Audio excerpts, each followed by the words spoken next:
You mean to tell me that all of these fellows right here, that they undead, that this is some kind of Operation Monster Force? That's it, I'm putting in for a transfer. Yeah, great, that's the third G.I. Joe this week.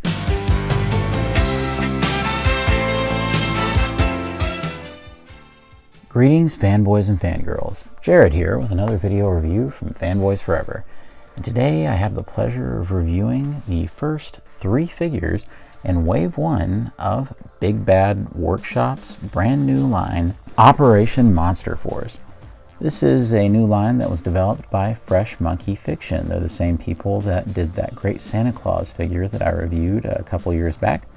And they're also responsible for a lot of excellent 3 3/4 scale work like the Eagle Force toy line. Well, they moved into the 6-inch scale of things, and a few years ago they announced this brand new Operation Monster Force line.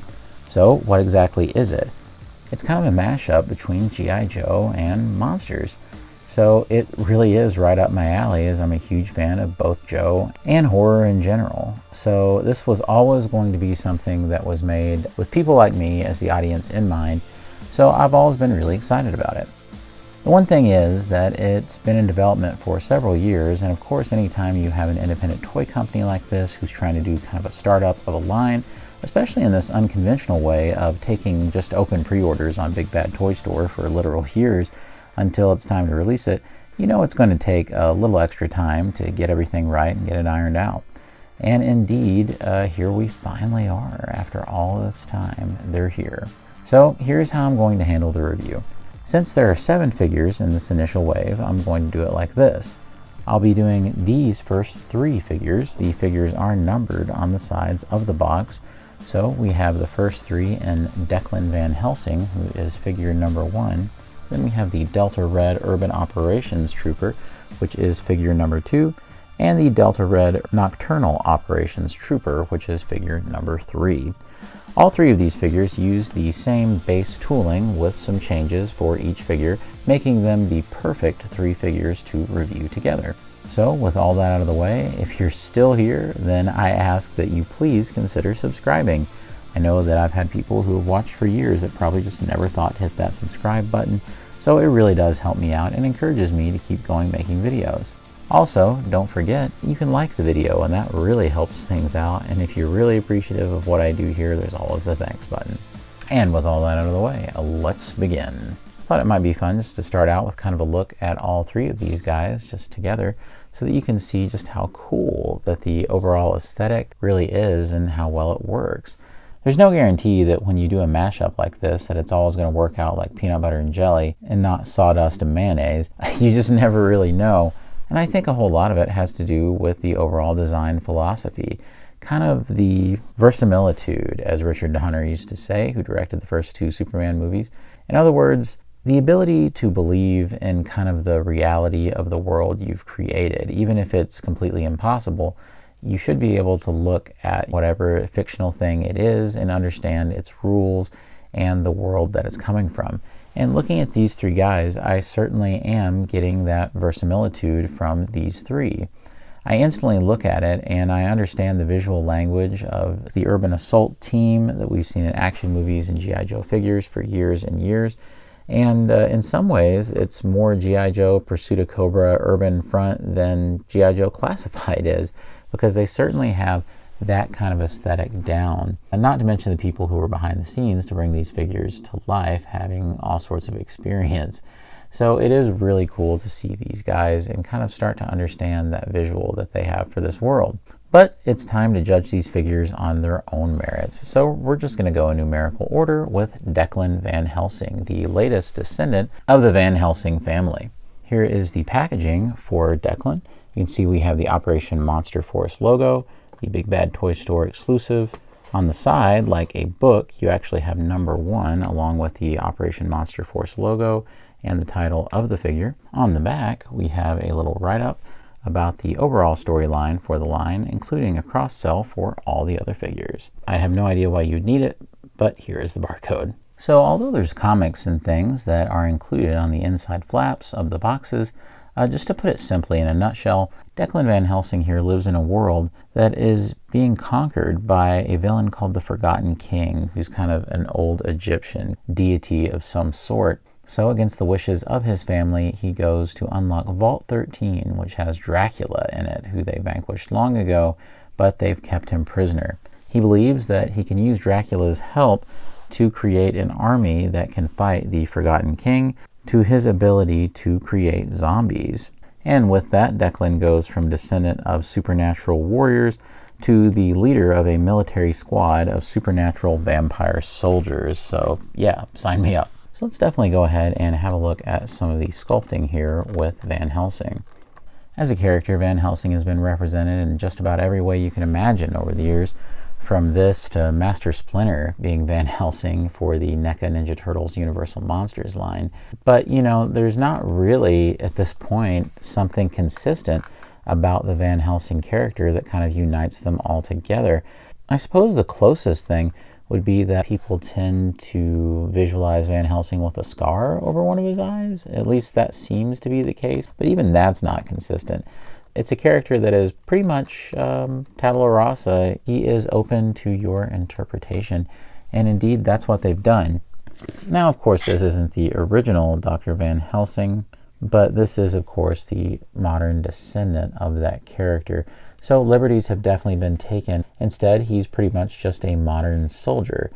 This is, you know, for lack of a better term, this is the Duke of the line, or the General Hawk, however you want to look at it. You know, this is kind of the, I don't want to say generic, more standard kind of soldier guy who is the leader of the team.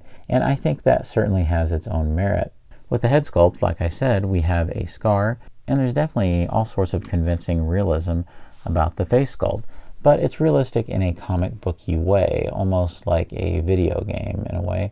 So I really do like what they've done. It straddles the line nicely between kind of that realism and looking like a comic book character. I also like that he's a little bit older. You can see the gray in the temples on the sides. That gives him a little bit more character. And I also like that they've definitely added the lines in with some wrinkles in the forehead and around the jowls, if you will, and a little bit of 5 o'clock shadow. So I think that all the paint application is really good. They've done a great job getting the eyes just right. He certainly has kind of a European flair about him. I can't quite put my finger on it, but if that was intentional, then I really do like it. I think it works out well. He certainly just got your standard military crew cut. You know, I've never seen Van Helsing with this kind of haircut, but I do believe that this is all in service of him being like, you know, standard G.I. Joe character, like the leader character of the team. Moving on down, he does have some of this kind of urban camouflage. There's also things like grenades and tear gas bombs and a radio, little kind of ammo belts and things that are included right down here. And this can all be switched out. We'll get into that. Not only that, but he also has these really elaborate tattoo sleeves down here. Not exactly sure what all is on his arm. Perhaps it's scripture. It's so small it's hard to even make out. Over here it looks like kind of a skull, and even on the inside of the arm there's even more elaborate tattoo work. So I think that that kind of stuff is awesome. They definitely leveraged some printing technology or tampergraph technology on that, and I think it looks really good and definitely something that would be comparable to, you know, the main kind of major distributors. He also has a belt down there along with some pants and these, but they're just kind of holsters that you have the ability to move up onto the upper thigh. He's just wearing some boots along with his pants, and from the back you can see these are some nicely detailed pants. They have some good back pockets, and they have this removable thing back here which has some extra stakes. So this entire bulletproof vest kind of thing that he's wearing, it's definitely removable, and it just unplugs. After that you just lift it off. And so with the vest off, you know, he's just wearing a long sleeve shirt that has these sleeves slightly rolled up so that you can see the tattoos. So this is also a perfectly valid way to display the figure. Unlike some releases I've seen in the past, it's not the kind of situation where if you take off the vest he looks too shrimpy or the neck looks too long or anything like that. No, instead this guy looks quite nice this way as well. This is probably a great time to show you articulation since he's not inhibited by anything. You can see that with the head it goes up and down a lot. There's a great hinge right here, And the neck itself moves. It was a little stuck. It was the only joint that seemed a little stuck, and you can rotate the neck itself. You have this great diaphragm joint right here. You can get a whole lot of movement. Of course, you're getting even more here than you would if he had the vest on. He has some really cool little butterfly joints, and they do exactly what they need to, going way back, and it goes just enough in to where you can bring his hands together pretty easily. He can go well above the T-posing right here. He also has a swivel at the shoulder. He has a double jointed elbow right here so that you can do some great things with the bow or any firearm that he includes. He has a waist swivel, and the waist also has its own joint. He does have drop down hips, which is very impressive for an independent action figure company. With those drop downs, he can get some really nice kicks that go above 90. He does have an upper thigh swivel. There is a double jointed knee that works really well. He also has some great ankle rocker pivot down here, but the hinge is a little limited by the pants, but it still works pretty well. These guys are a little bit more expensive than your average collector's action figure in the 6-inch scale. Their price is more like a NECA figure, which means they're right around the $35, $36.99 mark. At least that's what they were on Big Bad when I got them. But it would be a real crime if I didn't show you why that price is, other than the fact that it is an independent figure company. And that's because of all the accessories. Everything on this vest can easily be unplugged and switched out. And they just come out in a little peg system. This review would take forever if I shown you every single combination. He does include some plastic little Ziploc bags to hold all the stuff he comes with, so that's helpful. He has this awesome kind of machine gun with a scope that has a little silver stake at the end, which I think is great. And it even has this clip that you can actually take out and load back in. And not for nothing, he comes with all sorts of different muzzle flare effects right here, and even a smoke effect for the barrel. So if you want to, you can make it look like he has just freshly dusted some zombies, or you can add a little bit of firepower to the end of that muzzle. All three of the figures we're looking at today come with all of those effects. You can clip in onto the ends, but it's just so impressive to see how much paint work has went into this, especially with things like the red trigger, the gold trim, the silver brushing there. I mean, this is a really impressive looking gun. I just think this is awesome, and I especially like how sharp that stake is. Not to be outdone, he does come with this incredible crossbow type of thing. It's great that this is all solid plastic, but yet it looks thin enough to where it kind of fools the eye into thinking that maybe it's some kind of string. A laser sight right there on the end. And I think that he looks really good with this one because it seems like a more unique weapon for him. He comes with pretty much every kind of hand imaginable, and this is for both. He comes with gloved and ungloved hands. Here's an example of one of the ungloved hands he comes with that's open. A fist, trigger fingers, and just regular grasping or knife holding hands. And he even comes with gloved variants of all of those same hands that I mentioned, and I especially like the paintwork on the knuckles. And as I mentioned earlier, there are things that you can plug in, like this alternative section, which can actually plug into the abdomen right there of the vest. He has some tear gas grenades. He even comes with pouches that you can put a little phone or radio in, some standard closed pouches, an extra clip, and a smaller handgun, which has some excellent paint detail as well. As for the accessories I already have him outfitted with, he has a knife that's sheathed right here that I have plugged in, but sometimes it doesn't really want to stay, and another handgun in a holster. I think the biggest concern with this guy is that he's a tad generic compared to the other figures in the line. Like I said though, I don't really hold that against him because I do think that this is by design. I know that sounds like a cop-out, but when you think about characters like Duke and some of your key members of G.I. Joe, then yes, you could say the exact same thing if you're going to have them be kind of the leader or the figurehead character in an organization like this. I guess if I could have added one thing to the design, it would have been some sort of helmet or headgear just to prove my point. This is a Stalker's beret from G.I. Joe Classified, and you can see how much it improves the look of the figure. And not to mention that it's pretty much the perfect size. It is a little loose on his head, but it still stays on. Here's Flint's beret from G.I. Joe Classified, and it's a lot tighter fit and works perfectly. Here we have Roadblock's helmet from Classified. Again, it's pretty much an unimpeachable fit right here. You can even take Fresh Monkey Fiction's own 6-inch scaled helmet that they had on their Santa Claus, but it doesn't really fit at all because Santa Claus's head was so much bigger.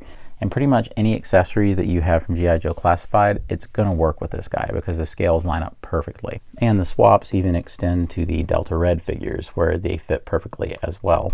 Pretty much this line has been scaled exactly with G.I. Joe Classified. But overall, this is a great figure, especially because he's the central character. I definitely think that you'll want to add him to the collection, and especially to command the Delta Red soldiers that we're going to look at. All right, there are 2 variations of Delta Red. Now, because I'm such a G.I. Joe fan, you're definitely going to hear me equate these guys to that world, but they're a cross between the Cobra Alley Viper and the G.I. Joe Steel Brigade. It's like if you combine both of those together into one army builder. Seeing as how each of those are my favorite army builders for each respective side of that conflict, it really doesn't get much better than that for me. So you can see that overall they share the same basic tooling, but there are some alternative pieces and a little bit of alternative sculpting depending on which one you're looking at. Let's go ahead and focus in for just a moment on the Urban Operations Trooper here. And here he is right here in the packaging. He does have all sorts of great options, but I want to start out by just looking at his standard vampire head. Both of these guys come with this generic vampire head, and I really like this. It does a great job of just looking like a classic vampire that you would expect, while also having like the military haircut, you know, kind of the faux hawk sort of thing. And I think that it ends up looking really nice. It's a great way to do it because they even have kind of the widow's peak right there. So it still has the classic vampire look, but like I said, has that military flair. I really like the color combination they went for on this guy, for this colorway. It's definitely kind of a Cobra-esque color combination with the blue and everything, but they've added in all these metallic hits and even some red right there on the bottoms of these gas grenades or whatever they are right here. And I think that looks really great.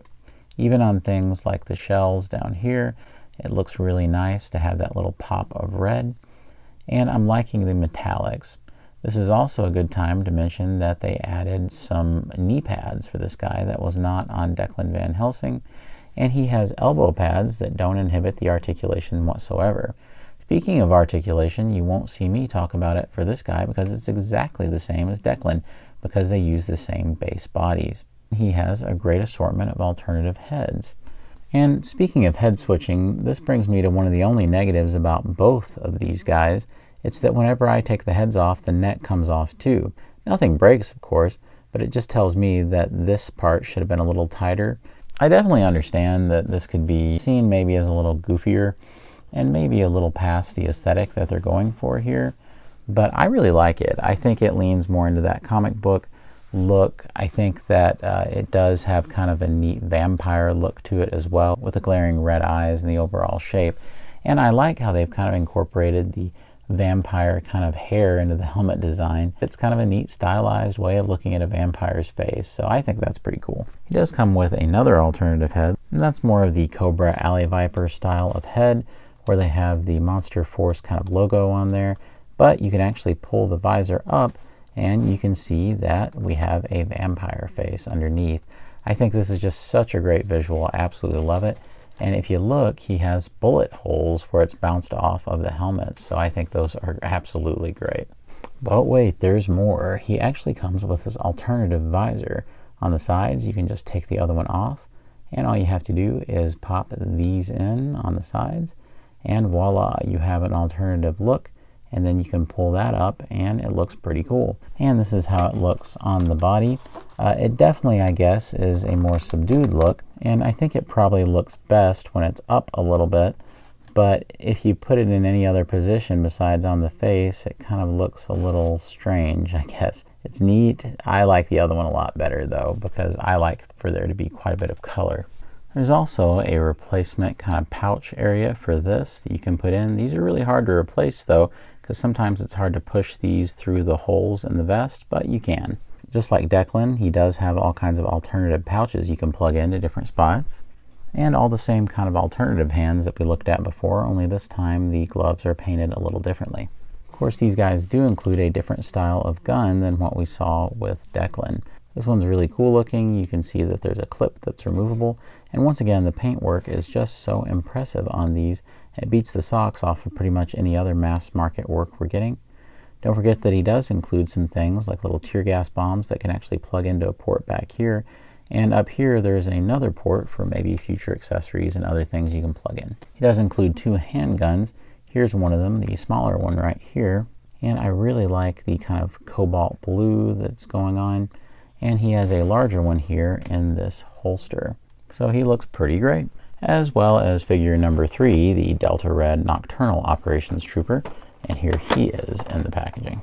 You can see that both of the Delta Red Army Builder Troopers have the same comic right here that just kind of explains what they are and what their purpose is in the story.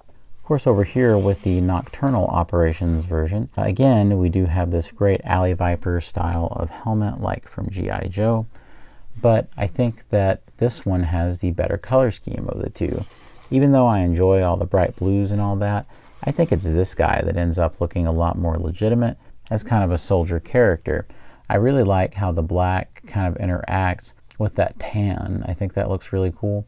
This guy also has some alternative lower arms here. These are like gauntlets. And I'm just glad that he has something that gives him a little bit more of a personality, makes him a little more unique. He does also have the knee pads, but he oddly does not include any of the elbow pads. So it's funny, each one of these kind of includes something a little different that makes it special. And I think that's important. You want to kind of diversify on these releases as much as you can, especially when you're reusing a lot of parts. You want to give somebody a reason to buy all of them. And he does include that alternative piece that you can switch out there. And just like we said before, he does have that alternative style of visor that kind of takes the color out of it. But he also comes with a completely alternative head, which is the same as the other one, only this one's black with red eyes, and I'll show you how it looks. But again, I really miss that style of helmet for the Alley Viper style. So I still think this looks really cool and is really well done, especially if you get several of these. You definitely will want to vary them up in the background. And just like the other Delta Red, this guy does include the alternate vampire head.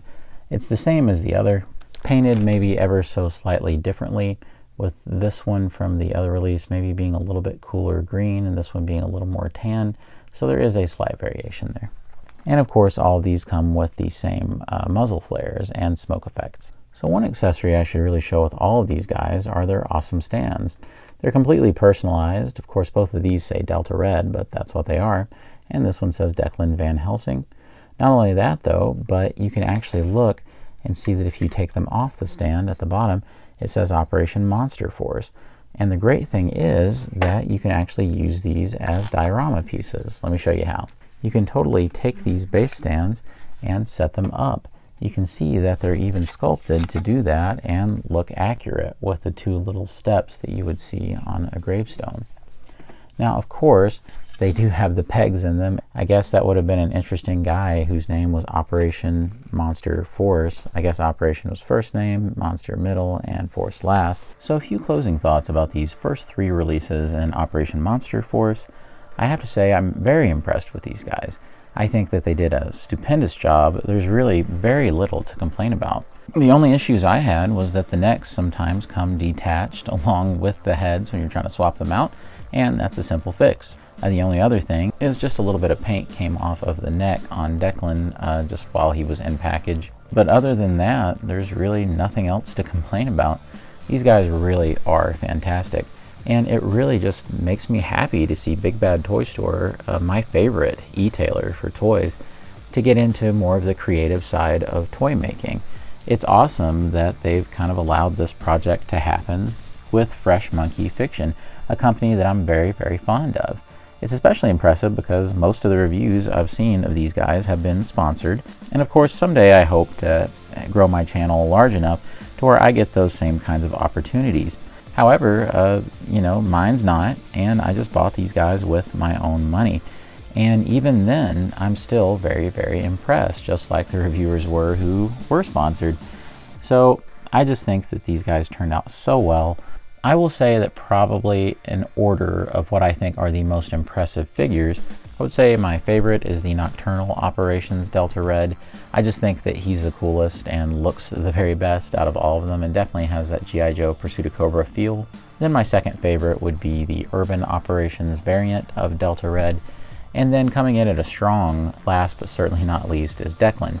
The only complaint I have there visually is that I do think he needed some kind of headgear or something to make him a little more distinct, although I do understand that they were going for more of a Duke type of character.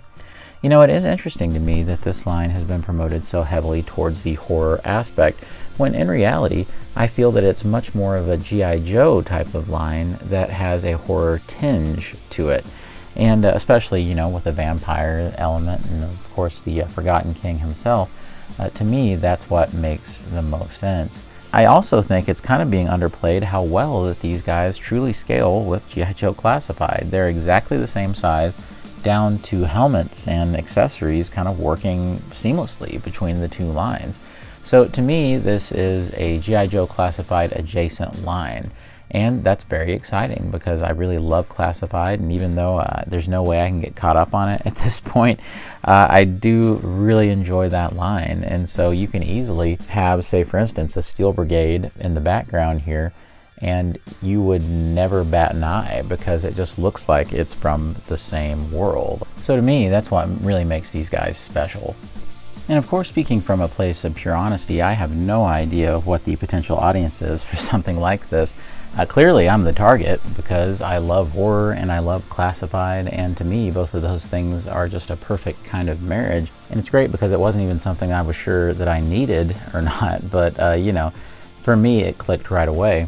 But I'm very anxious to see the rest of this line. I'm very curious about the other 4 figures in this first wave, and I hope that you'll come along for the ride with me. And although Declan here, his design may be a little safe for my liking, I still think that this is an immaculate inaugural 3 figures, and we'll see what the rest of the wave has in store, let alone the entire line. But from where I'm standing, Fresh Monkey can't get these guys off the assembly line soon enough, because I already want more. Alright friends, make sure that you're subscribed to the channel so that you don't miss my upcoming reviews for the rest of these guys. From what I've seen, some of the very best ones are yet to come. Can't wait to review Dracula. Yes, there's a Dracula figure in this wave, as well as some of the other army builders, which I think are very impressive looking. Also be sure to like the video because that just helps the algorithm share it out. It's honestly one of the very best things you can do for the channel. And let's say you just really love what I do here, then of course there's always that thanks button. But I do thank you for watching. God bless you and yours, and I'll see you on Fanboys Forever. Fanboy out.